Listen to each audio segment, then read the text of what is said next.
ഇഷ്ടമാത്രം സീരിയലിന്റെ ഇന്നത്തെ എപ്പിസോഡിലേക്ക് ഏവർക്കും സ്വാഗതം.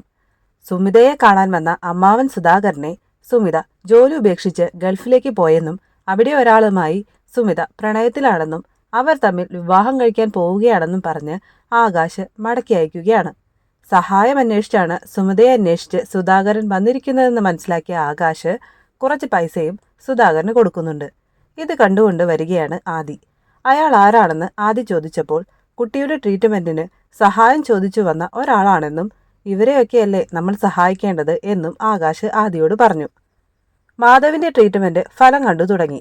ലയ മാധവിനോട് പറയുകയാണ്, നമ്മൾ തമ്മിലുള്ള പ്രശ്നങ്ങൾ ആരംഭിക്കുന്നത് ഒരു കുഞ്ഞിനെ ചൊല്ലിയാണ്. ഒരു കുഞ്ഞ് മനുഷ്യന്റെ ജീവിതത്തിലെ ഒരു നേട്ടമേ ആകുന്നുള്ളൂ. അതിന്റെ പേരിൽ ജീവിതം പോരടിച്ചു തീർക്കാനുള്ളതല്ലെന്ന് എനിക്ക് മനസ്സിലായി. നമുക്ക് അർഹതപ്പെട്ടതാണെങ്കിൽ അത് വന്നു ചേരും. ലയ പറയുന്നത് കേട്ടപ്പോൾ മാധവിന് വളരെ സന്തോഷമായി. അങ്ങനെ അവർ ഒരുമിച്ച് ഭക്ഷണം കഴിക്കാൻ തുടങ്ങുകയാണ്. ലയ കുറച്ച് ഭക്ഷണം മാധവിന്റെ കൈകൊണ്ട് തനിക്ക് വാരി തരുമോ എന്ന് ചോദിക്കുകയാണ്. അങ്ങനെ ഒരു നല്ല ജീവിതം അവർ അവിടെ ആരംഭിക്കുകയാണ്. രാത്രി മഞ്ജിമയ്ക്ക് ഒരു മിസ്ഡ് കോൾ വരികയാണ്. മഞ്ജിമ ആ നമ്പറിലേക്ക് തിരിച്ചു വിളിച്ചു. എന്നെ മനസ്സിലായില്ലേ? ഞാൻ അജിത്ത്. അറിയാതെ കോൾ വന്നു പോയതാണ്, അയാൾ പറഞ്ഞു. അജിത്തിന്റെ സംസാരത്തിൽ മഞ്ജിമ വീണു.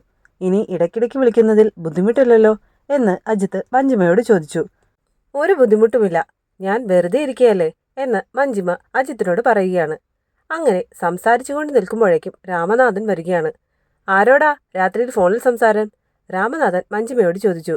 എനിക്ക് എൻ്റെ ഭർത്താവിനോട് മിണ്ടിക്കൂടെ എന്ന് ചോദിച്ച് മഞ്ജിമ മുറിയിലേക്ക് നടക്കുകയാണ്. അജിത്തിന്റെ നമ്പർ കൈലാസേട്ടന്റെ പേര് വെച്ച് സേവ് ചെയ്യാം, മഞ്ജിമ മനസ്സിലോർത്തു. രാമനാഥനും സ്വപ്നവും ഇഷിതയുടെ 5-ാം മാസം പറയാൻ പ്രിയാമണിയുടെയും മാഷ് മനുവർമ്മയുടെയും അടുത്ത് വന്നിരിക്കുകയാണ്. കൈനിറയെ പലഹാരങ്ങളുമായിട്ടാണ് അവർ വന്നത്. സന്തോഷം കണ്ട് പ്രിയാമണി കരഞ്ഞുപോയി. മഹേഷിനെ സുജി വക്കീല് വിളിച്ചു. ഉടനെ അങ്ങോട്ട് ചെല്ലാമെന്ന് മഹേഷ് വാക്കുകൊടുത്തു. ഇതൊരു അഗ്നിപരീക്ഷയാ, ഇതിൽ നമ്മൾ ജയിച്ചേ പറ്റൂ, ഇഷിത മഹേഷിനോട് പറഞ്ഞു. ഇതെന്റെ മകനു വേണ്ടി ഞാൻ നടത്തുന്ന ഫൈറ്റാ. എന്റെ 2 മക്കളും എന്റെ കൂടെ ഉണ്ടാവണം, മഹേഷ് പറഞ്ഞിട്ട് പോയി. വക്കീല് മഹേഷിനോട് ചോദിക്കുകയാണ്, ആദിയെ ആകാശ് ശാരീരികമായി ഉപദ്രവിക്കുന്നുണ്ടോ? അവനത് ചെയ്യാത്തത് എന്നെ പേടിച്ചിട്ടാ എന്ന് മഹേഷ് വക്കീലിനോട് പറയുന്നുണ്ട്. അപ്പോൾ അടുത്ത എപ്പിസോഡിനായി നമുക്ക് കാത്തിരിക്കാം. അതുവരേക്കും ബായ്.